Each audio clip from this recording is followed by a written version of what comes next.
যে আমরা সবাই গজা খাইতেছি দুজনে। আসসালামু আলাইকুম রহমতুল্লাহি ওয়া বারাকাতুহু। তার মানে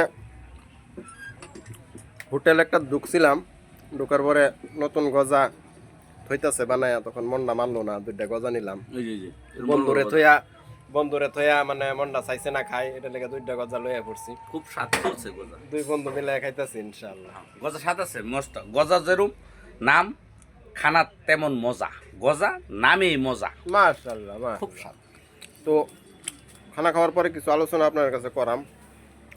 যেহেতু রমজান মাস সামনে আয়া পড়তেছে ইনশাআল্লাহ,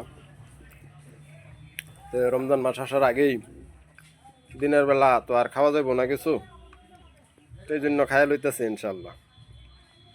রোজার মাসটাই হচ্ছে আল্লাহ পাকের ইবাদত, খানা পিনার কোনো কথাই নাই। বহুত আল্লাহওয়ালা সাহাবাদের জিন্দিগি আপনি পইরা দেখেন, এক খেজুর দা সেহরি করছেন আর এক খেজুর দা ইফতার করছেন। তো এখন আমাদের অবস্থা কি?